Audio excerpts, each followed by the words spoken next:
everyone, welcome back to my channel. This is gonna be almost a little return to form, but hopefully a quick video. I just want to talk about, I've been in Jersey now for a month, and I want to talk about some things I realized and kind of learned in my month. I still got one more to go, literally probably like a month to the day I'll be back home. But in the first month, I realized I'm still perpetually 17 years old, meaning that in that old adage of it's better to ask for forgiveness than permission, I'm still asking for permission. I've always admired my sister because she doesn't really ask for either. She kind of just lives her life and does not care what you think of it. She's making herself happy. And I realized part of me is always kind of asking permission and asking, is this okay? Can I do this? Am I allowed to do this? And that's something I've known for a long time. And I think especially here, having so much distance, I realize it's still true. And it's something I need to actively work on and think about, I think, asking for forgiveness as opposed to permission. And doing what I want to do. That's hard to do in theater. I think that's where a lot of it comes from, being in theater and being the oldest. Elder siblings, where are we at? But it's hard. There's expectations, especially in tech, especially as a stage manager, as an oldest daughter. There are these, I think, built-in expectations and societal or in your own family, regardless, they're there. And I think that that's been something that's always kind of weighed on me. So realized that and realized how much I really hate it and that it's okay to ask for forgiveness as opposed to permission. And hopefully my next month I'll learn that. Won't learn that, I'll do that, I guess to say. As I look at all of my bruises, surfing, number 2, has been amazing. To get up every morning and to have something to work on that you see like physical adjustments is really great. A lot of people are probably like, you're a writer, like, isn't that how you kind of deal with your shit, is like you write? Yes and no. It depends on what's going on and what I'm actively trying to write.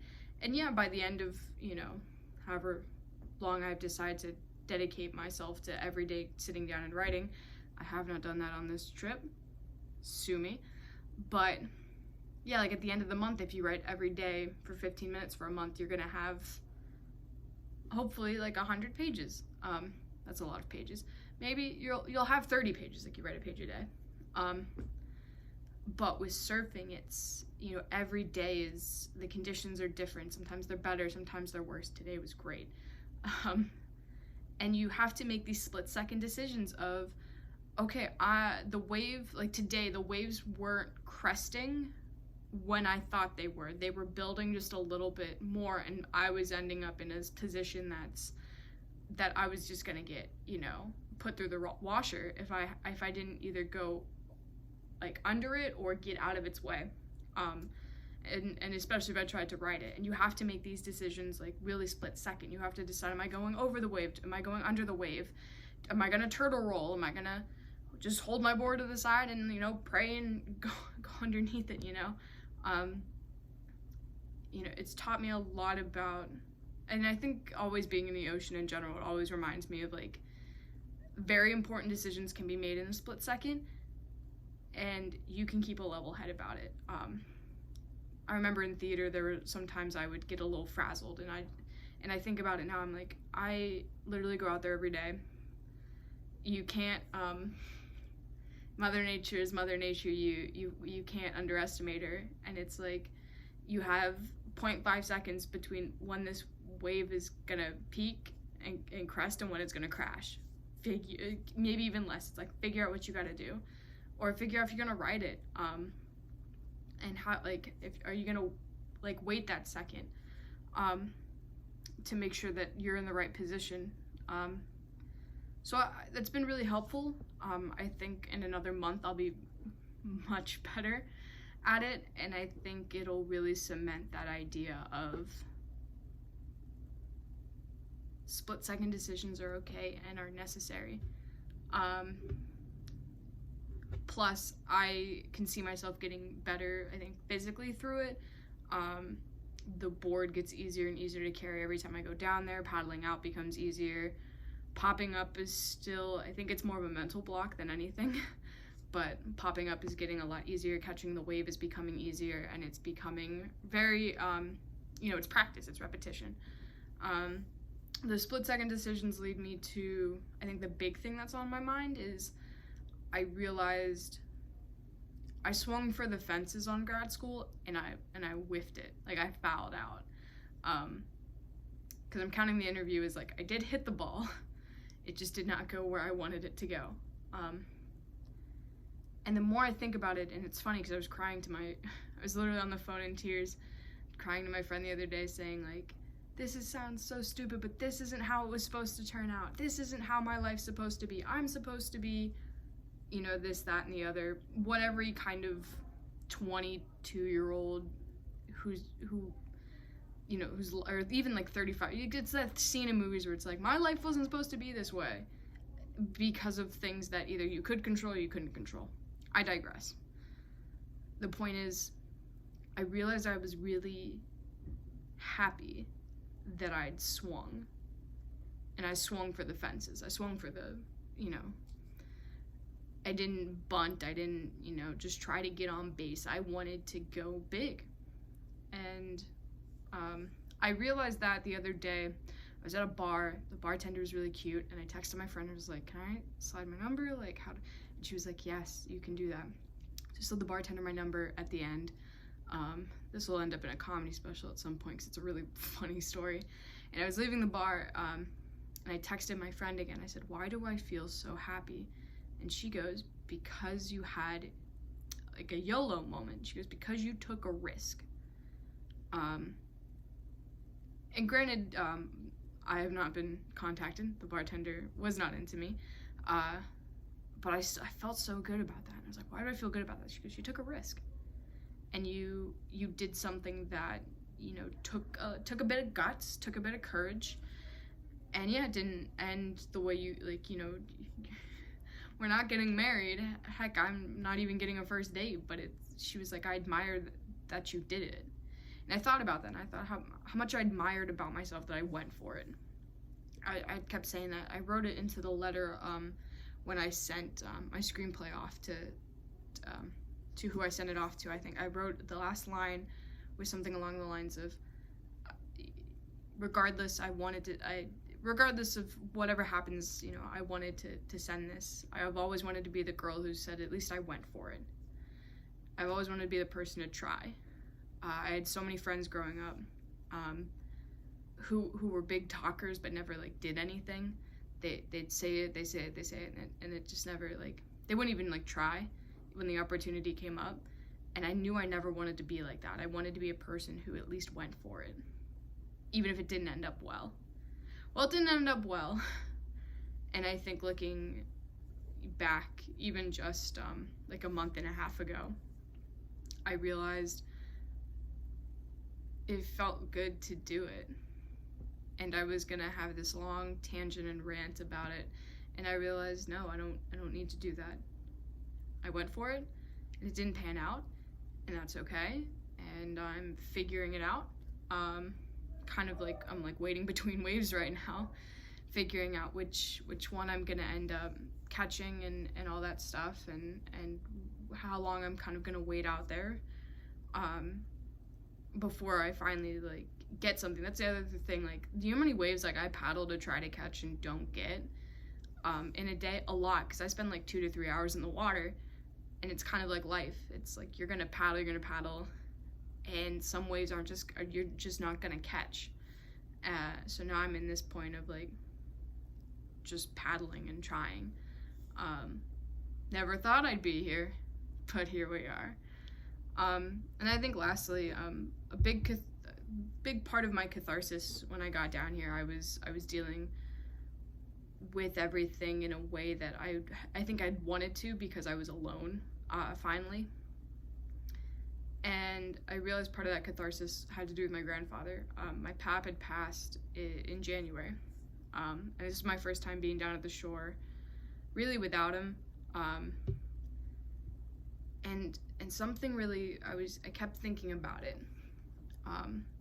He had told me this a couple of years ago. He was leaving the restaurant I was working at, and he said to me, he goes, you know, he's like, I love you. He goes, be good. And I jokingly said I would try, knowing that I've never, like, committed a major crime or done anything, like, as we've discussed earlier in this. And he said, if you can't be good, at least have fun. And it just hit me in the way of, like, this man raised my mom. I was like, this sounds like something my uncle should be telling me. This doesn't sound like, I guess, like grandfatherly advice. And it just always struck me. I remember I keep a little notebook for all the ideas that don't belong in the bigger notebooks. They're just like the random thoughts that I have. And I remember writing it down in there because it hit me. It just, like, something about it reverberated in me. And I was thinking about that a lot, because there'll be some nights I'm like walking on the beach, or I'm on the boardwalk and I'm smiling and I'm having a good time, and I think that was, what he always wanted. He just wanted us to have, he wanted us to be successful, but he wanted us to have fun, especially down at the shore. He was the guy. He was like, you having fun? I'm like, absolutely. He had, like, a lot of love for that. And I even remember my mom and I were talking, and she goes, the only reason he got a place in Jersey was for, she was like, it was for me and you girls, my sister and I, because my mom, my sister, and I really love it down here. And it kind of all just kind of came back kind of full circle of, you know, the greatest thing you can give someone is the permission and the ability to not only be themselves, but to pursue what they want to pursue. And I can't help but think that he is, like, happy knowing I'm here. And as much as I'm, like, working through stuff, or had worked through some stuff, I think he's happy I'm here and happy I'm doing this. And that gives me a lot of peace, oddly enough, which is also quite funny, because I think my whole spiel earlier was about not making other people happy. It was making myself happy. And I realized, like, I am happy, and I'm happy in a way that's not connected to academic success, financial success, a show. I'm happy in a way that, you know, it's just, I have a distinct privilege to be able to get up, make a cup of coffee, take my board down to the water, and then have absolutely no idea where my day is going, and that doesn't matter. And I feel very honored and privileged. Honored probably isn't the right word. I feel very privileged to have that opportunity. And I think about the next month that I have coming up, and I just thought, let's just have fun. Because I'm gonna have to go back, and I'm gonna go to work, and I've already have applied for a couple of theater jobs. You know, I'm going to have to work to earn my next adventure. And I was gonna say this channel wasn't gonna stop with just me, like, having one adventure. Okay, cut the camera, channel's dead. You know, I'm gonna have to work to earn the, you know, funding and the, I guess, the ability to take more time off to go on a next adventure. So I thought, it's always been my problem, is I've always thought so far ahead. I was listening to a Taylor Swift interview. She was like, I can't think more than 6 months ahead. I freaked myself out. And I was like, oh my God, Taylor Swift and I have something in common. Because it does freak me out. And I don't want to think, my whole last year was spent thinking about and waiting on a letter that never came. It's still, my rejection letter still like hasn't come. I got told I was rejected, but there was never like a formal letter. And I never wanted to do that again. I never wanted to spend those extra moments thinking about something that ended up not coming, you know? I want to take it one day at a time, 1 minute at a time. Maybe those people in AA have it right.